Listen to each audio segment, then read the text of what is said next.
What's happening, everybody? It's Sean with Reactions to the Classics. Today, we're going to finish out the Johnny Cash American recordings with American 6, Ain't No Grave, brought to us by a friend, longtime supporter and patron of the channel, Carl. Thank you, Carl. Always appreciate you, everything you bring. Thank you for sponsoring this entire series. We've done all 6 of them, guys. Go back and check them out whenever this one is over. We appreciate all the patrons. The patrons make this thing work, man. We put up videos every single day. We could not do it without them. So if you'd like to support us in any way, check out the Patreon link below, the patron link on the end screen. We so appreciate it. Not much to really talk about on background on this album. It was released posthumously on February 23rd, 2010, so a while after Johnny died, on American Recordings and Lost Highway Records. Tracks were recorded during the same sessions as American 5, 100 Highways in 2006, which took place during the final months of Johnny's life. It debuted at number 3 on the US Billboard 200 chart, 9 in UK, 4 in Canada. Received generally positive reviews from music writers. This one's a shorter one. There's 10 songs, about 33 minutes. I'll have the lyrics up as always, guys. The music won't be in the video, but it'll be a Vimeo link below if you want to follow along with me. And the first track is Ain't No Grave, Gonna Hold This Body Down. Originally written by Claude Eli. It's also known just as Gonna Hold This Body Down. Traditional American gospel song. The writer Claude Eli, a songwriter and preacher from Virginia, describes composing the song while sick with tuberculosis in 1934 when he was 12. This man wrote this when he was 12. His family prayed for his health, and in response, he spontaneously performed this song. Wow. Originally recorded by Bozzy Sturdivant in July of 43 and 46 by the great sister Rosetta Tharpe. Many artists have covered it since. The lines, meet me, Jesus, meet me. Won't you meet me in the middle of the air? And if my wings should fail me, Lord, won't you provide me with another pair? And some recorded versions, including this one, are shared with some recorded versions of the traditional song In My Time of Dying, including those of Dylan and, of course, Zepp. So let's dive in. Let's check it out. Ain't No Grave, what a powerful freaking song, man. Then when you understand the background on it, and Claude was 12 when he wrote it, with Johnny towards the end of his life singing this song. It starts out with the chorus, which I like, there ain't no grave can hold my body down. And when I hear the trumpet sound, I'm going to rise right out of the grave. Ain't no grave can hold my body down. We'll look way down the river, and what do you think I see? I see a band of angels, and they're coming after me. We'll go look down yonder, Gabriel, put your feet on the land and see. But Gabriel, don't you blow your trumpet until you hear from me, right? Until he's ready to go. Then he meets Jesus and telling his mother and father, meet him down there. What a great song. Sparse instrumentation. Power in Johnny's voice, even at this time when he was basically a feeble old man, still can just make you believe it, right? And next up, we have a Sheryl Crow song, of all things, Redemption Day. Redemption Day. What a powerful song that Sheryl Crow wrote here, huh? Wow, she wrote it in 1996, man. It's really a story about people who were kind of wronged by the establishment, people in authority. I've wept for those who suffer long, but how I weep for those who've gone into rooms of grief and question wrong, but keep on killing. It's in the soul to feel such things, but weak to watch without speaking. Oh, what mercy sadness brings if God be willing. So that's verse 1. And then the chorus, there is a train that's heading straight to heaven's gate, and on the way a child, a man, and woman wait.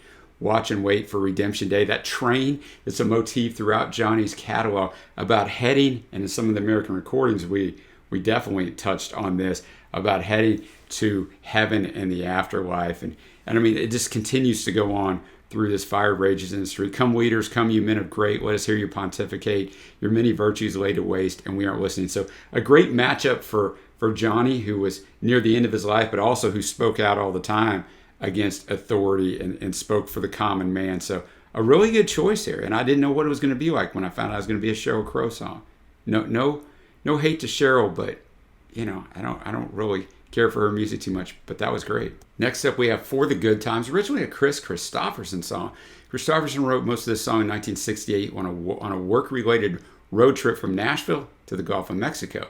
It recounts the end of a love affair based on a real-life experience of his, first recorded by singer Bill Nash in 1968 before appearing on Kristofferson's own debut album in 1970. After recording by Ray Price, became a #1 hit single in June of that year. The song established Kris as one of country's top songwriters, while giving Price his first chart-topping country and western song in 11 years. Covered by many artists, a version by Perry Como, of all people, spent 27 weeks on the UK singles charts in 1973, peaking at number 7 then. For the Good Times, pretty good song. Well written, well performed by Johnny. basic idea is they're spending one last night together. So he's like, lay here, pretend like you love me. They're listening to the rain and everything. Then he tells her in the second verse, you'll find another, I'm confident of that, and I'll get by. So you really feel the emotion in that song, well suited to Johnny at that time in his life. Now we go to an actual Johnny song, 1 Corinthians 15:55. 1 Corinthians 15:55. More of a, we got some piano in here, different, a little bit instrumentally, more of a, almost a churchy music feel. I mean, it's not gospel, that's why I'm kind of using that. But, I enjoyed it. He starts off with 1 Corinthians 15:55, right? Oh, death, where is thy sting?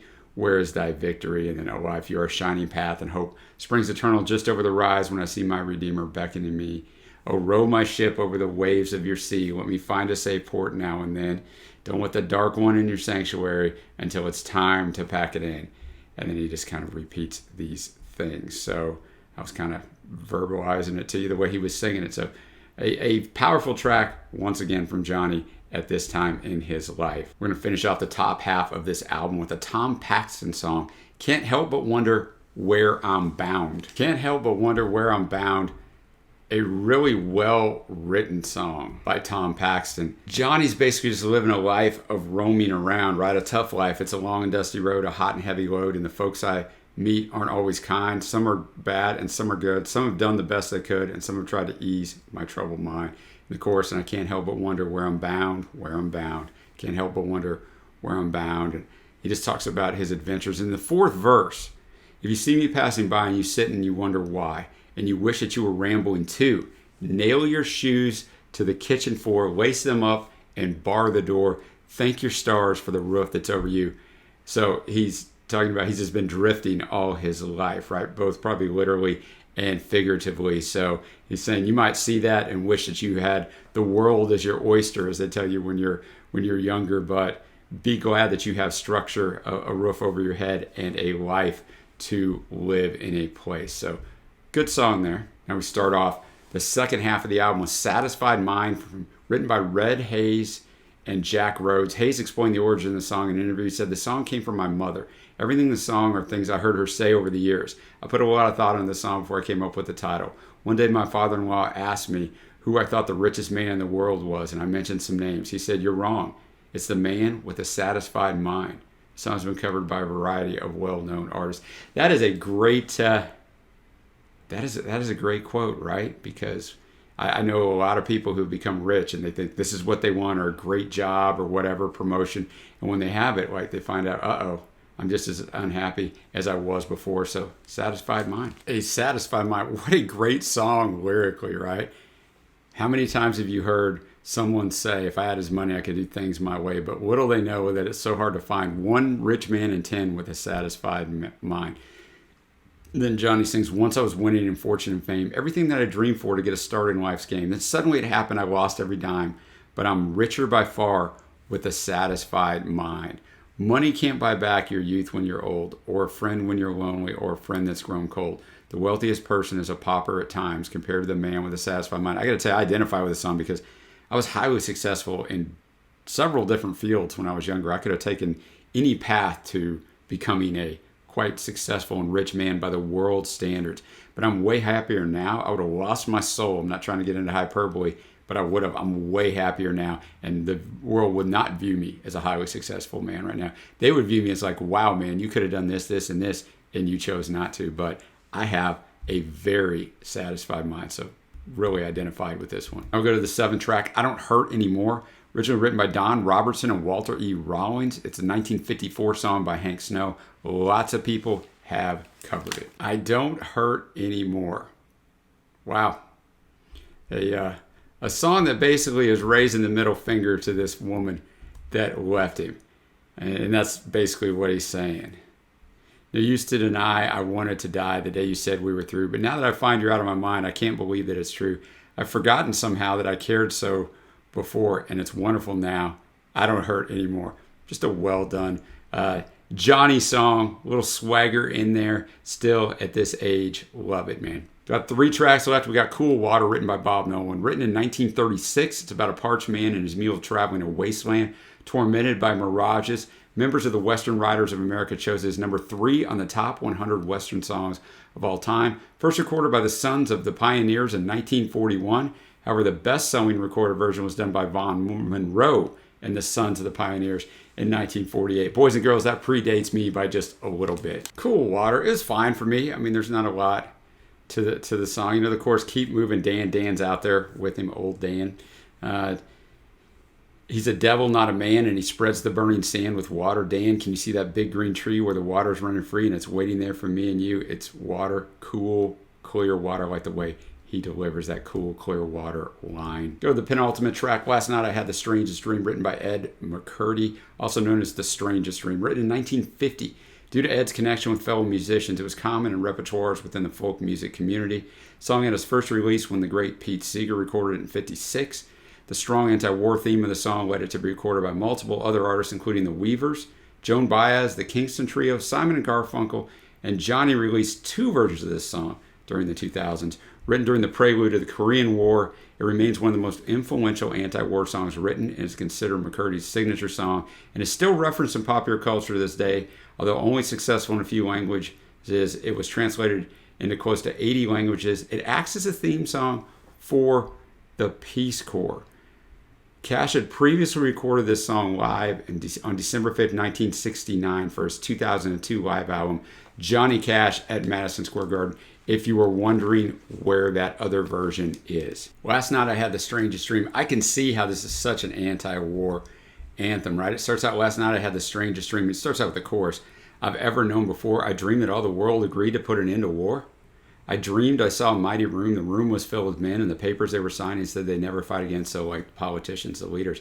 When the papers were all signed and 1 million copies made, they all shook hands and bowed their heads, and grateful prayers were prayed, and the people in the streets below were dancing round and round, while swords and guns and uniforms lay scattered on the ground. And repeats the chorus. So, a really powerful song. Once again, it's kind of a broken record on these American recordings, but a very well-suited song for a man of Johnny's age to sing. And here we go. We're to it. Aloha O, I guess is how you would say this.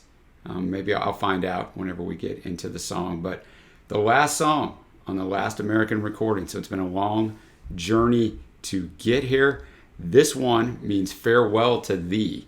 It's a Hawaiian folk song written around 1878 by Liliuokalani, who was then princess of the Hawaiian kingdom. I actually didn't butcher that too much. It's her most famous song and is a common cultural symbol for Hawaii. The story of the origin of the song has several variations, as they always do, right?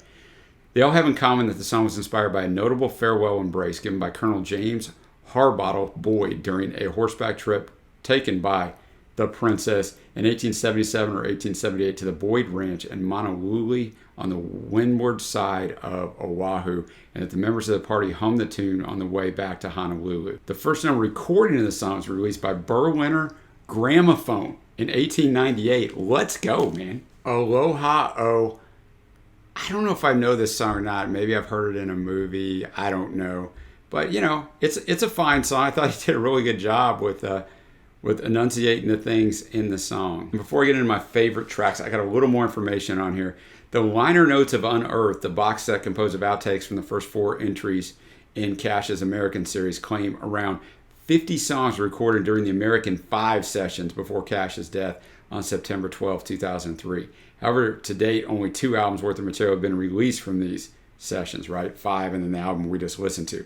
In March 2014, Cash's son, John Carter Cash, promoting the release of Among the Stars, a collection of recently unearthed recordings from the early 80s, confirmed that, quote, 3 or 4 albums worth of unreleased material exists from the American sessions, with Rubin confirming that at least one additional album, a follow-up to Unearthed, is planned for future release, but I mean, that's still not happened 8 years later. So now we'll go to my favorite tracks. Honorable mention, I got Can't Help But Wonder Where I'm Bound.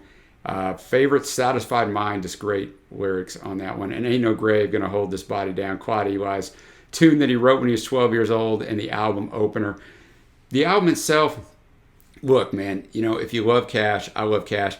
I'm sure it was cool to hear, you know, some more songs by him 4 years after American 5 was released. So I can see that, man. For me, it's going to be right down the middle. It's a 5 out of 10. It's not a bad album. It's not a great album. I'll never spin it again, but I'm glad I listened to it because I like Johnny. So if you like Johnny, I think you're still going to like this album.